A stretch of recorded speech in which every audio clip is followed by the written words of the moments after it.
पहली दफ़ा आया बेटा? मैं पहले आया था लेकिन वो 2023 में था। उसकी पर्ची नहीं थी मेरे को, लेकिन मोबाइल की तस्वीर। अच्छा केड़ी की पढ़ते पे जी, की पढ़ाते पे जी? मैं केमिस्ट्री। हैं केमिस्ट्री केमिस्ट्री पढ़ाते? मेरी लास्ट में बात हुई थी, आपने तो जोई का बताया था। और अब मैं देखिए अब क्या फ़र्क पड़ा है, नहीं पड़ा क्या। ਤੁਹਾਨੂੰ ਆਪ ਨੂੰ ਲੱਗਦਾ ਬੇਟੇ ਮਿਸਾ ਸਾਹ ਤੇ ਤੁਹਾਡੇ ਨਾ ਤੁਹਾਨੂੰ ਪਤਾ ਲੱਗਣਾ ਕਿ ਫਰਕ ਪਿਆ ਕਿ ਨਹੀਂ ਪਿਆ?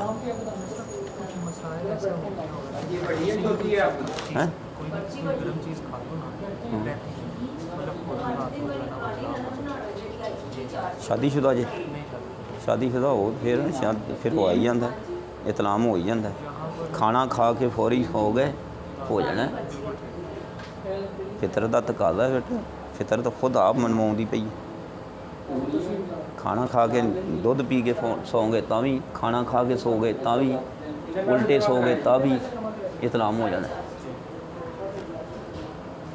लिहाजा खाना खा के सौन तो कम से कम 2.5 घंटे पहलों खाना खा लो दुध पीना में तो मगरब तो पहले पहले पी लो ताकि चलदे फिरदे हजम हो जाए और रात को सौन लग्या नाला ढिला करके सोईदा ताकि मैदे का हाजमा जो थले रुझान जो दुरुस्त हो जाए।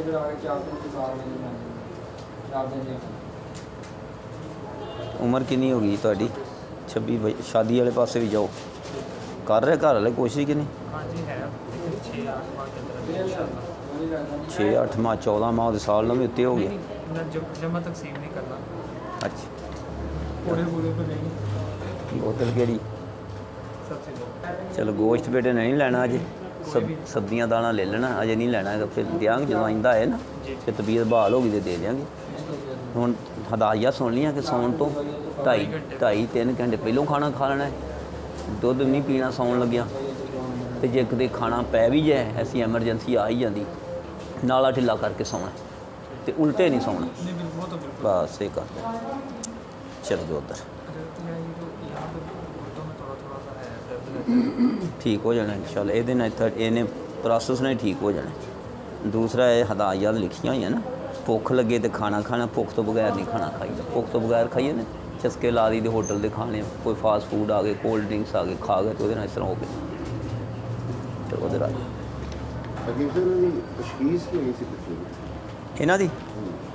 इन्हों की लिखी हैगी है आंतां की सोजिश पुरानी फिर गले की सोजिश नज़ला गले च गिरता है तो आंतां की सोजिश की बिना तो इन्हों के वट पै के पखाना आता है पेशाब की नाली च सोजिश है इन्हों असीं कहने गुद्दी पेशेंट यानी ग्लैंड का पेशेंट होंदा है तो वो वास्ते असीं चीज़ां जिहड़ियां दित्तियां ने उन्होंने मुलायम करने वालियां दित्तियां ने चिकनाई वालियां चीज़ां दित्तियां ने दुध घी वालियां चीज़ां दित्तियां ने इत्थे फल भी जिहड़े बेटे ना खरबूजा तरबूजा खा लेना मतलब कि नाश्ते की दस्या जी दोपहर दलिया सूजी का हलवा मक्खन डब रोटी सब्जियां में दस्या कद्दू टिंडे तोरी शलजम या खीरे दे सालन ना रोटी आ जाएगी पराठे आ जाएंगे फलों में खरबूजा तरबूजा अमरूद आ जाएगा कावे विचों पुदीना वड्डी इलाची सौंफ आ जाएगा अदरक आ जाएगा